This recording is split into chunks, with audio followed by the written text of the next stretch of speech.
What's up, guys? Going to be going over BCT, the first 4 weeks results. I had some pretty cool results, but so did all the people following the programming. Another cool project we're working on, I don't know if you can see it right over here, that pile of dirt right there is actually a soil sample, because right back in this area we're building the first official EO3 HQ. Let me see, get this video back on me. So anyway, I'm excited about it. We're officially going to have our own kind of headquarters. It's going to be small to start out, but either way, I am excited. But let's talk BCT. All right, main thing I want to cover in this video is programming. I mean, there's only so much video you can watch of me doing back squats and running, long interval, short interval. So I figured if I talk more about the programming in these videos, that would be the most beneficial thing that you could see. Now, I am going to show you my most recent back squat. So I went from 410 up to, what was it? It was 435, and the reason I had to think for a second because I just hit also 445. But in the first 4 weeks, I went up 25 pounds, 410 to 435, and then again, we're just concluding when it was concluding week 6, I hit 445 and feel like I might even be able to go a little bit more. So that's my personal results. But then I also went on the mile time, started at 5:45, went down to 5:32. So I'll kind of have that video playing too during the programming. You can't see the entire run, but again, I don't really care about showing the validity of all this stuff until I get to the final attempts where it actually matters, and I want you to see every inch of the run and the full deadlift and all that stuff. So I will show you both of those videos today. I'll actually show you 435, 445, and I'll show you that mile. But the big thing I want to do in today's video is the PR squeeze, this programming principle I've been using for a very, very long time that's very effective in making sure that you're not going to see a small amount of progress over like a 12-week program. You're going to see this larger amount of progress. So that is what I'll be covering in this video. Let's get to the PR squeeze.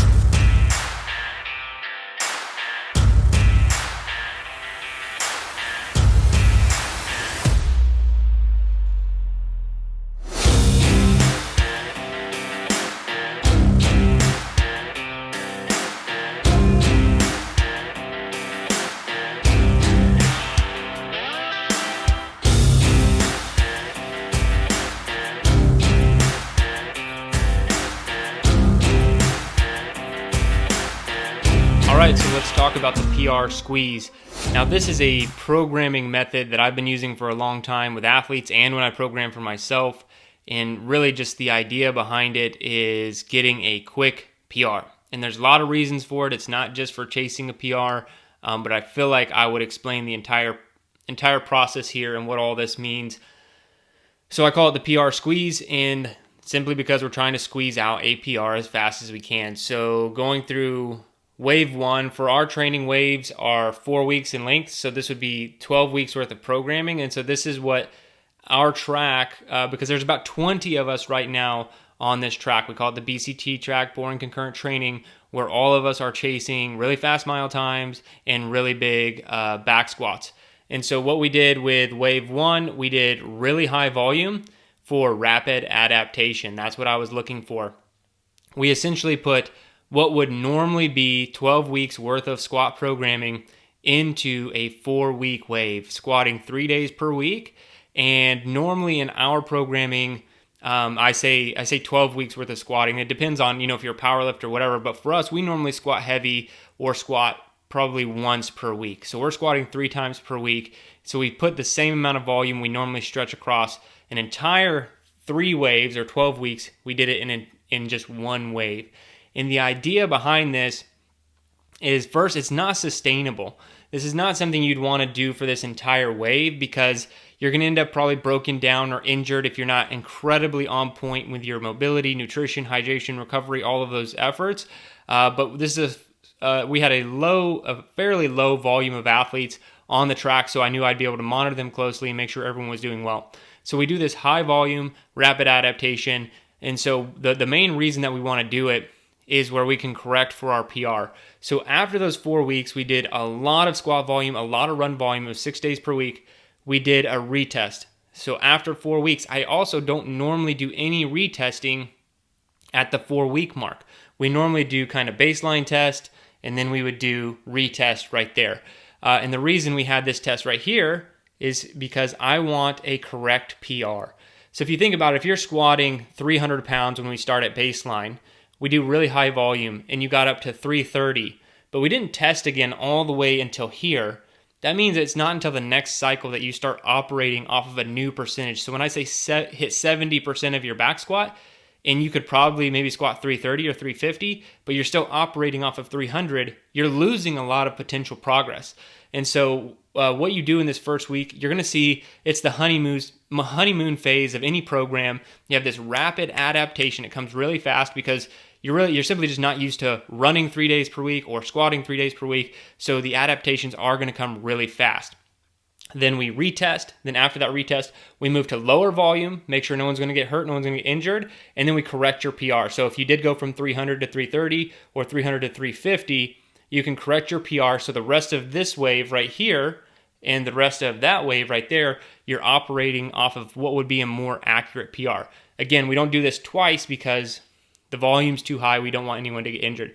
So we switch to low volume. We go to dynamic efforts. So a lot of 10 by 2, box squats, things like that. Trying to get athletes to move fast, explosively while still doing some heavy movements. We're still at 3 days per week in both running and squatting, so 6 total days per week. But now we're operating off of a correct PR, which is a little bit more difficult. Now the last wave, we will go into high volume, matching more closely what we were doing in wave 1. And then we'll have a retest. So 2 tests per cycle to see where we're at. Now, just to share with you, because I'm not the only one who saw results following this, we had about 20 athletes on the track. Almost all of them reported. Some didn't retest both. If they didn't retest, then they were excluded, but there were still about 15 people who were able to test both. And the average PR of those in 4 weeks, just the first wave, 4 weeks, was the average PR on the back squat was 23.5 pounds, and the average PR in the mile was a 17.3 second decrease in their mile time.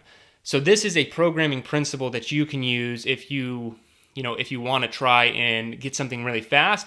You see this rapid adaptation, and then you make sure you're adjusting off your intensities really fast to those next waves so you can continue to see progress as opposed to operating off of these old numbers that aren't going to get you where you want. So hopefully you find that helpful. That's a great programming principle you can use in your own training. All right, guys, hopefully you found kind of that programming principle on the PR squeeze helpful. I plan to share a lot more stuff like that as we go through different things that we're doing, because there's a lot of zone training that we're diving into, low intensity training I'd like to talk about, and other programming principles as we go through this, because for me this is just as much a physical challenge as it is a mental challenge to figure out the programming to be able to do this successfully, since very few people have ever actually done it. But one question I have gotten quite a bit, people asking about supplements, so I want to show you what supplements I am taking are kind of the core here. And again, I have no affiliation or sponsorship with any supplement company, so these will be brands that I'm going to show you, but again, I don't care if you use them, don't use them. We aren't sponsored by anybody, get no kickbacks, no financial affiliation.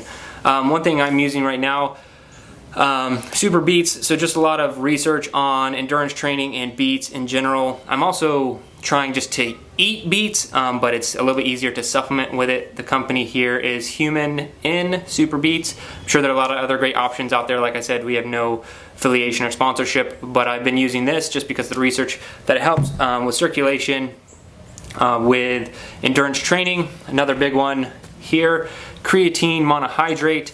Specifically, one thing, again, not affiliated, but Creapure is what I normally look for when I'm buying creatine, because it's a very clean, German-based creatine supplement, so it's not from China, it's pure, and there are a lot of, Creapure is like a bigger distributor, and a lot of different brands use Creapure. So normally when I buy creatine, I don't normally care what the brand is. I'm normally looking for Creapure because they're going to be all getting it the same place. So creatine is a big one. Creatine helps a ton with strength, that low end explosiveness. I know it's probably responsible for a lot of how my squat has gone up so quickly. So creatine, I'm taking about 5 grams per day. But then I kind of I slowed that down a little bit. I'm taking 5 grams every other day, or 2 to 3 grams a day, just small amount maintenance mode. Once your muscles are fully saturated with creatine, there's no reason to keep this constant loading. And then the last thing, I've used this a lot over the years. There are different versions, but this is UCAN. It's a carbohydrate supplement. and it's a very slow digesting carb, and so you don't get these huge spikes and huge crashes. And the big thinking between this here is I mix these two together, and that's basically what I have before every run, no matter what. And I try to have that 30 minutes before I start my run. And what I'm trying to get my body accustomed to is this is what you have in your stomach before you run, because I don't want to get to quote-unquote race day and I ate oatmeal this morning or something different that's going to screw with me. I want to have super consistent fuel before I train. That way my body's accustomed to it when it is time to max perform and shoot for a really fast mile. Strength training a little bit different. I don't care as much before strength training, just getting in enough creatine and making sure my stomach's not too full. But that's it. I've been getting some questions on supplementation. That's pretty much most of my supplementation. I do take a protein supplement for a little extra protein, and I also have been taking Athletic Greens for a number of years, but that's about it as far as the nutrition side for me. So hopefully you found this information helpful, guys. If you want to know anything else about boring concurrent training, the programming for this, for future videos, let me know, add it to the comments, and I will make sure that we include it. If you give this a thumbs up, subscribe to the channel, I'd really love it. Thanks for watching, guys.